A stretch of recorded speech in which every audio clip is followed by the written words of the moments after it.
defense will burn their third and final timeout. And as the two teams talk it over on their respective sidelines, we take a break. Oh, they flip it to the kicker. He looks like he's going to throw it. And look at this. They get the...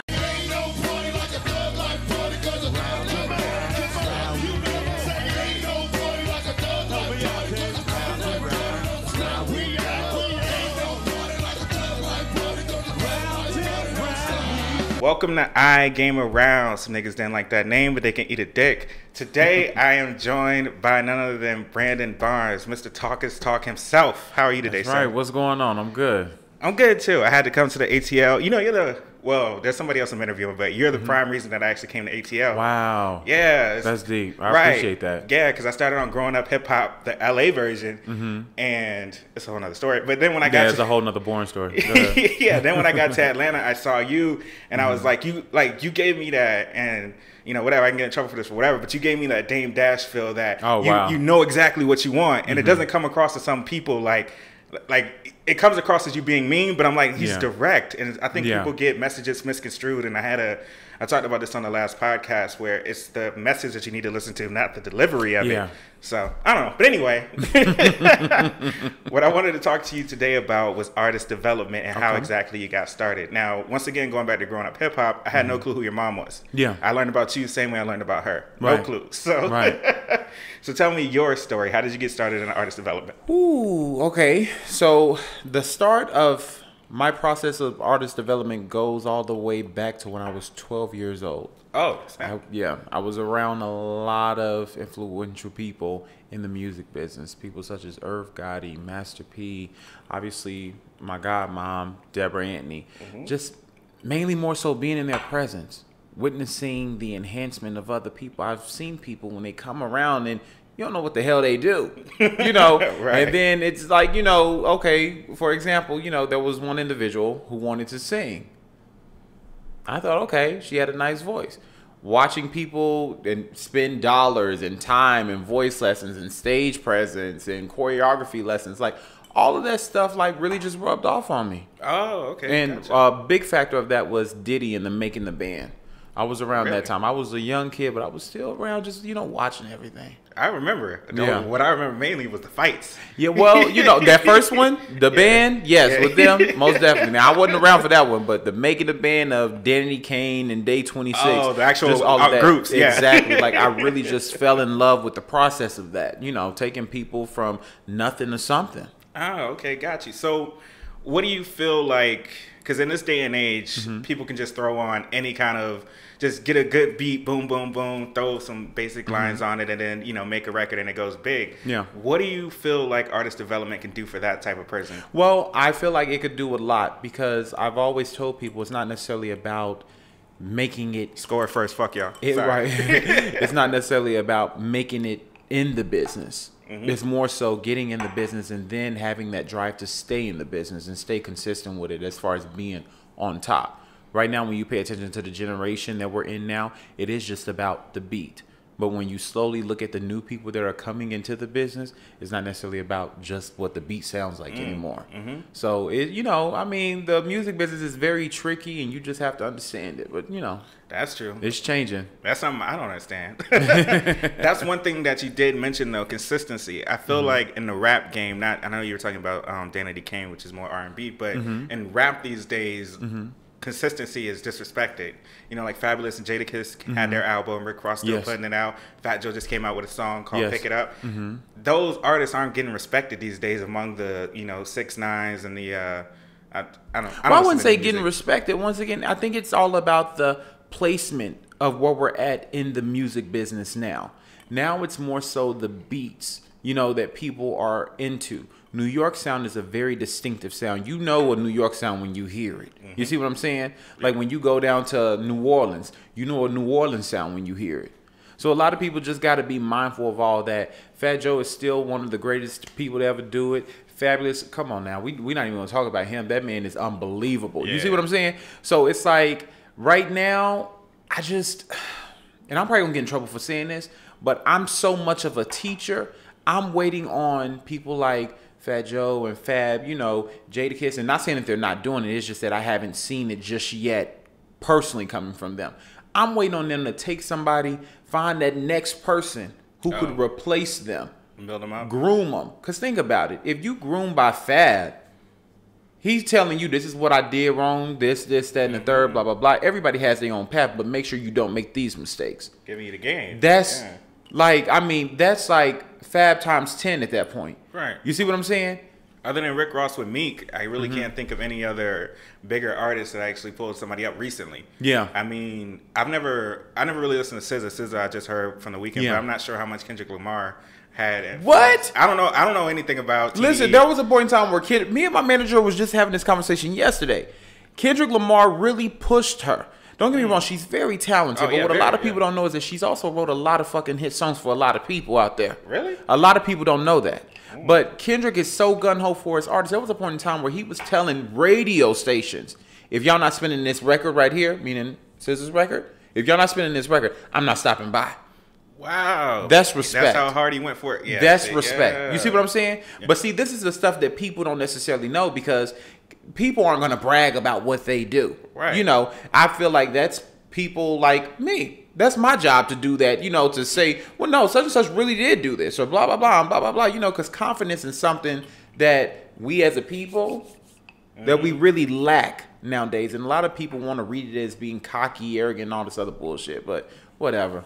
I'm for my fucking self, okay? There you go. That's what I'm talking about. See, I think that's one of the things that are being missed right now is most artists don't have I call them pushmen, but it's like artist developers. Like you don't have anybody in your corner telling you wrong from right. All you have is a whole bunch of yes men that are saying, yo, man, it's hot. Yeah, let's do it, man. Do that. And I think, and I don't judge people at all, but I think with Fetty Wap, I think he accidentally burned himself out because Fetty Wap was hot. So? He was hot for a minute. I mean, he just came back with Kiki, and I actually like Kiki. But when he first came out with Trap Queen, everybody loved it. Then he came back with what was that? Damn, She's Fine. I forgot the name of the song, but came back with that. Then he came back with another one, the one that Drake hopped on. Maybe Won't You Come My Way? He just kept coming out with hits, and I think he might have accidentally burned himself out. And I felt like he might have not had somebody in his corner saying, "Yo, let's build this brand. We got this hot song. We got other ones in the tuck ready to go. So if we take ourselves a couple months off, you know, let ourselves build. Let people. Well, you got to keep in mind too. You don't want to overflood the market with music, right? So for him to be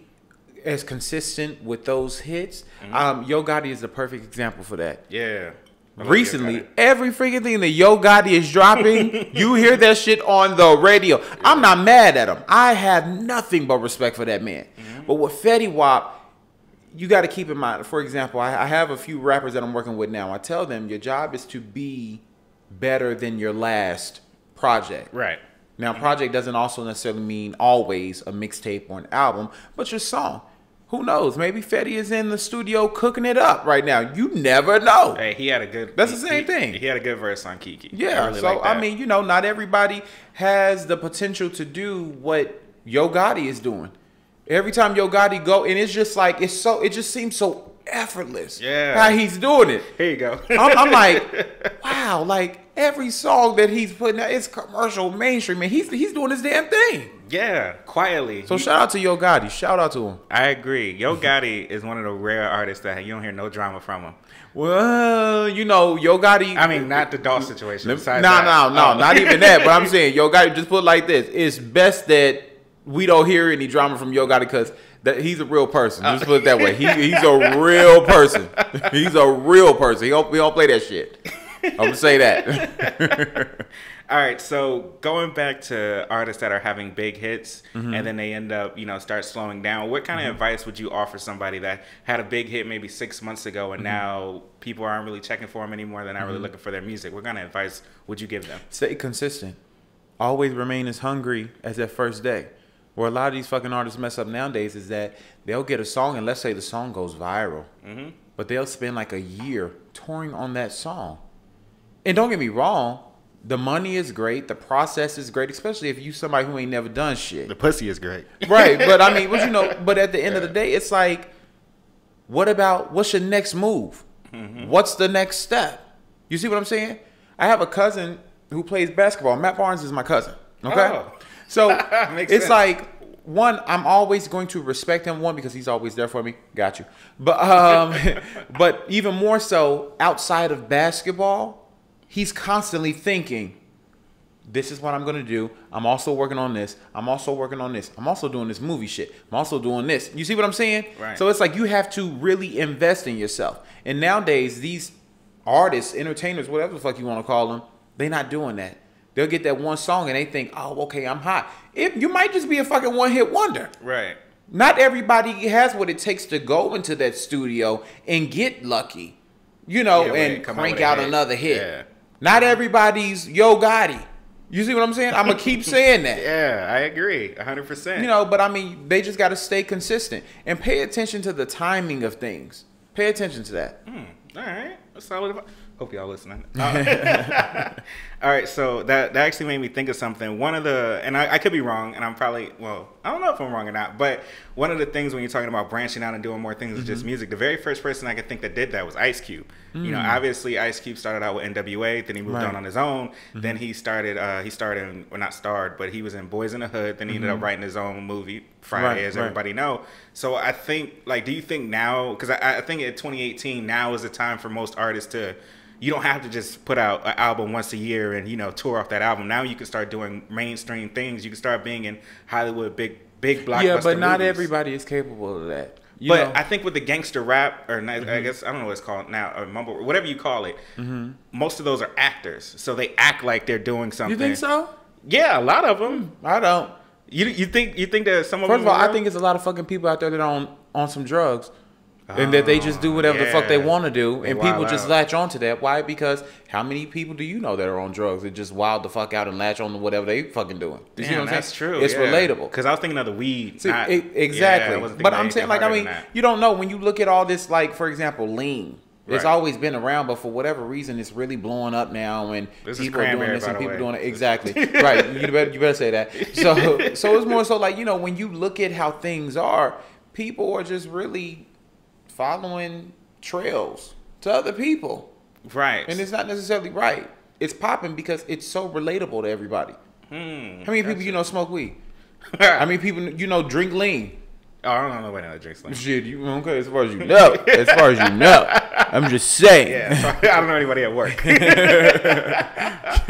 But okay, I got you. So let me see. All right, right now we're in some troubling waters, and I brought this up with my last couple of guests with the whole Harvey Weinstein's and the Hollywood sexual harassment claims, and the only person that's really been affected in hip hop was Russell Simmons, which I'm not going to talk about. But with the new up and coming, why are you not going to talk about that? Just because I already talked about it. Okay. And plus, I'm not that I'm a conspiracy theorist, but I'm just one of those people that if I don't know you, I can't comment on whether you did something or not because I don't know. So, but did you research it? I know he just has some new allegations, but I didn't research it enough because, let's be honest, I don't care. So, and not saying I don't care about the victims or I don't care about the situation, but that situation is just something that I don't want to focus my attention on. I'd rather focus my attention on other things. Gotcha. So, let me say this, though. I'm sorry. Go for it. The reason why I asked you why didn't you want to talk about it is because I believe that people like you have such an important job. You have an opinion. You see what I'm saying? And depending on what your viewing audience is, and this is the developer and me coming out. Right. Depending on what your viewing audience is, you basically have the power to shift or remain a consistent flow of information. It's not necessarily about having the latest tea or the hottest new gossip and all this other bullshit. It's about delivering the accurate information. So first of all, I do want to say I respect you for saying, well, I don't know him, blah, blah, blah, blah, blah, so I really can't comment on. I do respect that because you'd be surprised how many people go out there and actually say this, that, the third, blah, blah, blah, and they don't even have the slightest fucking clue what the fuck they talking about. Right. And, for me, it's and even with the court system, because we all know some of the court systems are corrupt, especially when it comes to black men. Yes. So even if you're found guilty in a court of law, doesn't necessarily mean that you're guilty. But what I feel like is when you don't know somebody, then you don't know how they move. You don't know their life. You don't know their lifestyle. So I don't know what he did. And I can talk about, all right, these are the allegations. These are the people that said it. But then again, I'm just giving information. If you want that information, you should seek that for yourself. I'm the type of person, don't find it from me. But in other words, you ain't no fucking Channel 6 news. Yeah, exactly. This ain't no breaking news shit. Ain't no much breaking news across the board. Yeah, but yeah, I believe. Oh no, now I remember. All right. So with up and coming singers, female singers that are trying to get in the game, that are trying to find writers and things of that nature. what do you think they should do to avoid those kind of pitfalls with sexual harassment and producers that's trying to? Let me be honest with you. That I personally don't believe that's going to change for women. You see what I'm saying? It's very hard, and don't misunderstand what I'm saying, because it's very hard for a woman to just live life. You see what I'm saying? Right. Yeah. It's so much weight that's on that. But my mom has this saying that she always says, it's legs closed, pocketbooks open. And that's something that you really have to remember. You know, not to say that every woman is in this business just doing whatever and they deserve whatever they get. Not to say that. But it's more so of, I have been in the studio and I have seen women who come in and they don't care how they carry themselves. Or they're too loose around the right people, which in reality would be the wrong people, you know, to be like that with. Yeah. You know, but I've also met a lot of empowering women who are about their shit. And when you come in, it is what it is. Like, you know, you doing what you got to do. You teach people how to treat you. And that's not just a message for the women. Say it one more time. Say it one more time. You teach people how to treat you. Thank you. The second that you don't teach people how to treat you, you give them a big-ass opportunity to dictate your feelings, to dictate your future, to dictate your emotions, to dictate your mental, your conscious, every fucking thing. Teach people how to treat you. Treat them like they want to be treated. Father MC Jodeci. All right, so my final question, because once halftime happens, I actually want to switch subjects. Okay. So my final question when it comes to artist development is, if just off the top of your head, what's 2 things that you can think of that an artist needs if they want to try to take it to the next level? If they want to try to get on a label, they want to try to get on a tour, what do you think, like 2 key elements of your craft that you need to master before you? Awareness of themselves, the difference between themselves and the actual entertainer, and drive. That's it. That's it. Yeah. I'm when I tell you I'm so simple, it's to the point. Like I'm really to the fucking point. There you go. See, I feel like people they get like, I don't want to say people like you, but fucking I'm gonna say it. People like you get criticized because you get a direct answer from you. You don't get a whole story and a whole storyboard, and you need to kind of go around this corner and go around. And you're just like, this is what you need to do. Yeah. And I feel like that gets taken the wrong way. Do you feel like you're perceived in the public eye maybe incorrectly? Yeah. But does it bother me? I don't give a fuck anymore. Because, you know, and it took people like Ice-T to sit me down and tell me, look, believe it or not, that's a fucking side of you. You know? Yeah. But the thing is that the people who understand it, they're supposed to be the people that understand it. The people who don't, they'll never make it in this fucking business, because everybody in the business know what you're saying is real. Your approach could be better. Right. But you know bullshit. You know, and the thing is that I could say something to you, you get fucking offended. But let L.A. Reid say it to you, and you go, oh my God, nobody has ever told me that. Oh my God. Like, wow, that's so real. LA, like, yeah. I wish I had somebody in my ear constantly telling me this. You see what I'm saying? Yeah. So it's just like, shit, you live to deal with the shit. You learn to deal with it. Shit. All right, I respect that answer. I like that. All right, so I want to move on to, obviously I'm a growing up in hip hop. I'm a fan. All right, fuck it. You can say you're a grown up hip hop Atlanta fan. Atlanta fan. I don't watch reality shows. Okay. I just started watching Love and Hip Hop Miami, and the only reason I watched it is because I love Gunplay. Okay. So pause. Shout out to Gunplay. He's really cool. Yeah, Gunplay is the shit. So we saw obviously last week that you announced that you're starting your own label. Yes. But you didn't announce the name. Melodic Sway Entertainment. You know, stay tuned. It's coming. Like, one thing about me, I'm very real. So when I had decided in that moment, I'm gonna start my own fucking label. Okay. That was the accurate time. So I didn't know the name at that time. Oh, so, okay. Yeah, gotcha. you know, so everything that you see from me, that shit is real. Okay. Real timing and everything. So if I had to ask, are you going to be a Jermaine Dupri label head? You're going to be a Diddy label head? You're going to be a Suge Knight label head? What kind of label head do you see yourself being? To be completely honest with you, you got to be fucked up, because I'm going to be a Brandon Barnes label head. What the fuck? What? Like, I mean, watch it fucking see that. Shout out to Diddy, Jermaine Dupri, all of them. Shout out to him. Suge Knight, shout out to him. But I'm going to be me. You know, okay, I'm pulling certain things from each people that I've been around, but for the most part, I can honestly say I'm gonna be me. Okay, do you think your label is gonna focus more on hip hop or R&B? I want to have a well-rounded label. Okay. I don't want to be a specific genre label. I've been around and worked with so many people and have witnessed a lot of people come up from multiple different genres of music. You see what I'm saying? Initially, what I would first like to tap into is R&B. A lot of people think it's a dead genre and all that. I don't believe that shit. You don't? I don't believe it's dead. Why not? I just believe that the people that we have doing R&B music now, such as Kim, Kelly Price, Selena Johnson, Angie Stone, they're all people that once upon a time where are people that we looked up to. I'm 27. Right. I don't know how old you is. 27. But what I'm saying is that these were once upon a time people that I was like, oh, wow, we could hear them on the radio.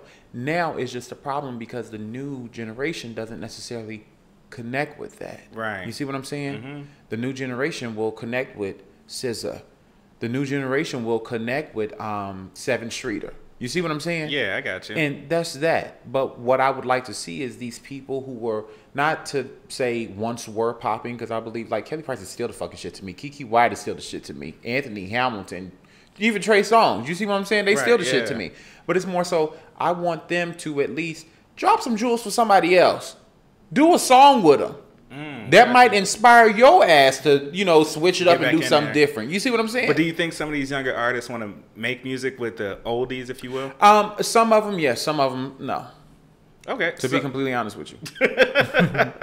I don't know for sure, but I feel like some of the newer generations that are coming up that is just starting to buzz, because what I've heard, and I'll even go back to this, what I've heard, throughout the whole history of hip hop is the last generation didn't respect us. The last generation didn't put us on. The last generation didn't teach us anything. So we went out and did it ourselves, and we don't give a fuck if they don't like it or not, because I think that's so fucking stupid to fucking say that.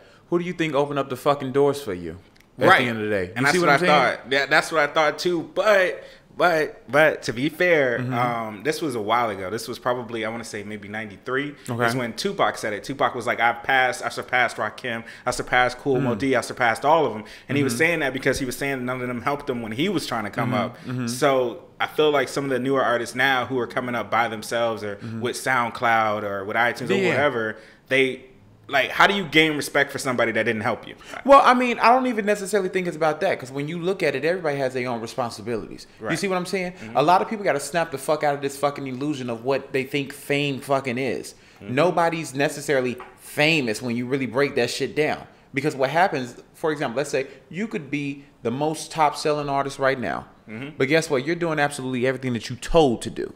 You see what I'm saying? Yeah. So when you look at it that way, what type of fucking power do you have to do something for somebody else? See what I'm saying? Yeah. It's certain stuff. It's a very tricky game. And this is the shit that people hate me for, because I'm always saying exactly what the fuck it is. You see what I'm saying? Right. Like, it's just that. Don't get me wrong. You play nice in this business. It's okay to make friends in this business. However, don't let these people, just because you see them selling out shows and doing this, doing that, don't let it fool you and be convinced, oh, well, they could put me on. No, you have to put yourself on. You have to go through it exactly like this person went through it and this person went through it. Not everybody's dealt the same hand. Right. But our job is to play the hand that we've been dealt. Right. Not to get a hand like mine or like yours or Nicki Minaj or Beyonce or who the fuck ever. You see what I'm saying? Play the hand that you've been dealt. Not everybody's path is the same either. And that's what I tell people. Like, one of my main quotes is, you have to create an opportunity to get an opportunity. You have to be in the league. You have to actually get in the realm of things if you want an opportunity from something bigger to happen. So that's literally exactly how I feel. And then, just to be fucking completely realistic with your ass, it's like this. At the end of the day, I tell people, once you cross over and you become of the industry, you're competing against people that have been doing this for fucking years. If I know that you are better whatever than me, and I know that I busted my fucking ass, I'm going to take my time on getting back to you. You see what I'm saying? Yeah. My source of information is going to be limited as far as this, that, and the third, because I'm going to have to make sure that I'm good. Right. Especially nowadays with all these fucked up contracts due to, we ain't going to name them names, but I'm just saying, fucked up contracts that people give people. You see what I'm saying? So that's just that. Speaking of contracts, what is a 360 deal? 360 deal is everything goes to your label. It goes to whoever the fuck you are under. Nothing comes back to you. Okay? So you ever got allowance when you were little? Yeah. That's a 360 deal. You get whatever they feel like you deserve. Which, let me say this, I personally don't necessarily believe in the 360, assuming, based on who it is, okay? Right. If I have somebody that's out there moving, doing this, doing that, okay, you earning your keep. You see what I'm saying? But if I got somebody that I'm investing my money to, I'm doing this. I'm going to get the studio. I'm putting in the work for the voice lessons. I'm getting the choreographer. I'm at every fucking session. No. Oh, I'm going to get my shit. Yeah, you're going to get you see what I'm saying? Yeah, I got you. But nowadays, that's what labels are offering people. And people want to be thirsty and want a fucking record deal so fucking bad, they sign the shit without even fucking knowing what they get. So I gotta ask. Go ahead. Is your label gonna have any 360s? It might for some people. I'm gonna keep it real with you. It might for some people, but my thing is that I'm a teacher. Right. I love teaching people. So it's not gonna be, oh, sign this, and I'm gonna tell you, oh, well, this is what you sign now, bitch. You know, it ain't nothing like that. It soul belongs to me. Yeah, you know, like I'm not Lucifer or nothing, you know, but it's more so of like, I'm going to teach you, and if I feel like, me personally, okay, I still got to do this for this person. I still have to do that. I still have to do that. Okay, this is what it is. Blah, blah, blah, da, da, da, whatever. You can choose to sign it, or we can just let it go from here. You see what I'm saying? Right, I got you. Okay. I respect the hell out of that. Yeah. All right, so you said the first thing that you're going to focus on is R&B with your label. Obviously, you're black, so we got to ask. Go ahead. Are you moving outside rock, punk rock, country? It's levels to this shit. Okay, let me focus on one motherfucking thing at a time. You know, because what I learned yesterday is everybody was like, Brandon just think that this is so easy, him starting a record label and blah, blah, blah. First of all, no the fuck I don't, bitch. Oh, yeah, we saw the episode. You know, so it's like, I know it's a lot of fucking hard work. But y'all don't know what the hell I'm dealing with. You see what I'm saying? I know, trust me, if anybody know, I know it's a lot of hard work.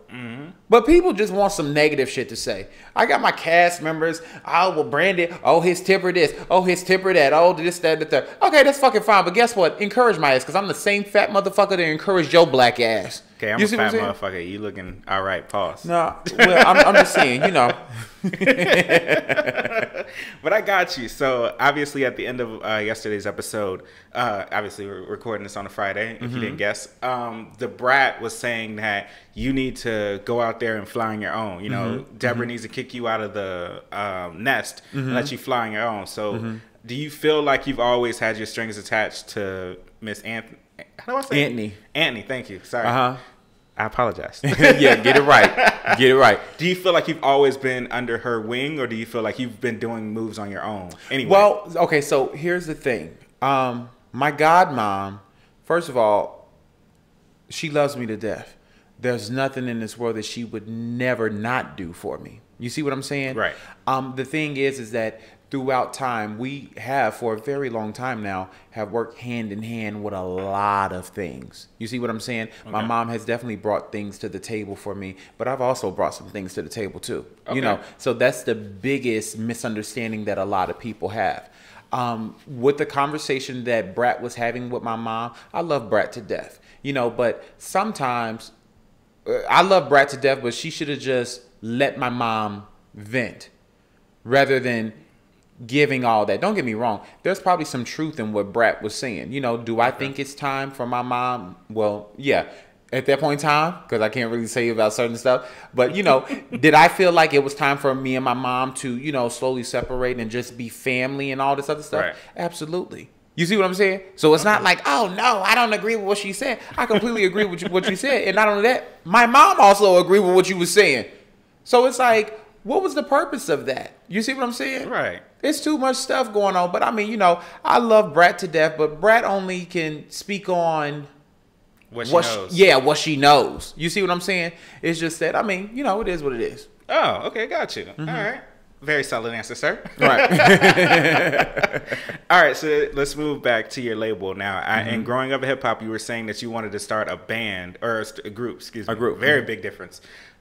So have you figured out yet? I mean, I don't know if you can talk about it yet, but have you figured out if it's going to be unisex, girl, boy? I figured it out. Okay, but you can't say anything. See. You got to see. You got to see. You just have to see. Okay, so if I had to ask what. I don't want to say what kind of group, but like what kind of group could we expect? Like, are we expecting today's R&B groups where, well, there's no boy band R&B. Nah, there's no boy R&B group bands today. There's no fucking groups, period. No, what's the, there was a group that just kicked somebody, Fifth Harmony. There we go. I never listened to a track but it's not before, five of them. It's not even four of them now. It's like three of them left. And then they said the black girl in the group just got a solo record deal. See, I be reading up on all that shit. Okay, gotcha. I don't. See what I'm saying? I've never heard a song by them before. Well, you probably have. You just didn't know it was there. Yeah, that's probably true. I was sitting in the elevator one day. It's another group. Kelly Rowland. Well, I'm not gonna say Kelly Rowland. I love Kelly Rowland to death. Give me just a second. Okay.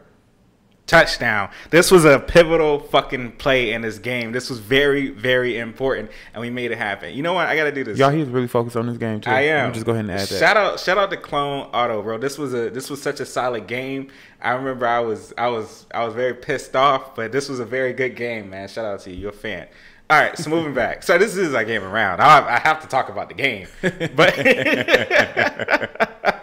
all right, so let's go ahead and move on to, with your label, do you see yourself maybe signing some older artists, some people that maybe didn't, they're not popping right now? Age is nothing but a number. What I want to do with my label is really break the barriers of a lot of bullshit. Oh, okay. I've met people that are 50 plus years old that sound better than these motherfuckers that's walking around 26, 25, 21 years old. Really? You see what I'm saying? I really want to show people that dreams can come true as long as you make them happen. You see what I'm saying? Okay, gotcha. So a lot of people get around me and they think, well, Brandon's going to do this for me. Brandon's going to do this. Brandon's going to enhance that, but the real work lies within you.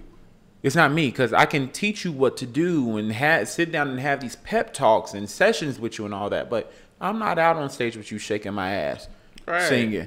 I'm not with you on movie set acting the lines by, say it like this time. That's not, I don't do that. You see what I'm saying? Okay, so let's go back to season 1 of Growing Up Hip Hop. So obviously you came into the set with Zonique. Yeah, I'm horrible at names. I'm so sorry. Zonique. I'm trash at names, and I love T.I. Thank you. Pause. But anyway, so would you want some of your artists dressing provocatively, or do you feel like R&B women could be respected in another manner? I feel like women in general could be respected in a completely different manner. However, there's nothing wrong with dressing provocatively, if that's what you want. You see what I'm saying? That whole big thing was just something, and they never really told the truth about that. I was very upset about that. Can you speak on the truth? Yeah, I mean, basically what it was, Zani told me she didn't want to be dressing like that. So when I showed up, she was dressed like that, and I'm like, what the fuck? Like, wait a minute, like, hold on. Like, I mean, it ain't none of my business, but you told me you didn't want to do this, So, I mean, but that's what it was, Okay. And believe it or not, that's what really started all that stuff that happened. We saw it went into season 2. And then that's one of the things I didn't like about Growing Up Hip Hop, and I can tell you straight up to your face. I didn't like the fact that when you got in an argument with Reginae, and I said her name right, Wayne, go. Anyway, when you got in an argument with Reginae, they dragged it out. Like on Growing Up Hip Hop, the regular LA version, Romeo, his cousin got in a fist fight with somebody. They played it for 1 episode and that was it. Y'all got in an argument and they dragged it out for the whole season. But you got to keep in mind, Romeo and Romeo's father are they are executive producers of that show. Right. So they have the power to do that. See, that's one thing that I do love about the LA cast. Oh, they ain't gonna play no games. If they don't want to show this and show that, they're not gonna show that. But here, the only person on our show that's an executive producer is Bao. Right. You see what I'm saying? But notice that's why you see Bao stuff. It's all, the positive stuff and him doing this and him doing that, and he is doing it. But I just tweeted last night, like, why do they make it seem like Bao is always just giving us the uplifting, positive advice? I'm like, how many fucking times I encourage that short motherfucker? Like, I'm like, wow. And then they don't ever show it. Right. But they'll show him, tell me, come on, B, man, you can't do that, man. You got to get it together. All right, hold on. Give me just a second. This had me mad. Who are you going for, first off? Oh, this is actually me playing. Sorry, he might not have seen Game Around, but this. No, I haven't. Oh, I'm Buffalo Bills, and I was going against a fan of mine, Clone Auto, and he just beat me at the very last minute. So I was drinking at the time, and I was punching my hand. Don't add your fucking excuses now. No, but I was mad. There's weird things that get me mad. Like somebody told me like Neo was a better singer than JoJo from Jodeci. But anyway, so I got so mad. What? Yeah, it's a wild story. But anyway, I went in my room and I started punching pillows, and I was really, really hot after this game. I was pissed. Like I was mad that I lost because it was such a close game. I take madness serious. Like I play every single game. I play UFC. I play Call 2K, of Duty, 2K, everything. Yeah. The only game I really take serious is Madden. Madden is the only game I really take serious. So see, this is the only game that I don't play. Because I will probably whoop your ass in 2K and in Call of Duty. My little cousins taught me how to play that. You know, badass little kids. Oh, they know how to play video games. Yeah, they give niggas the work. Pause. But anyway. All right, so that's the end of the game, fellas. As you see, Clone Auto got the best of me on that one, but I come back strong. Maybe, who knows? But anyway, so how I normally end the show, I normally end the show with a quote. But when I have guests, I like to end the show with, if somebody's watching this episode, what would you like for them to take? If there's one thing that they take from the whole episode, what would you like for them to take from this? Don't let your talents take you somewhere where your actions can't keep you.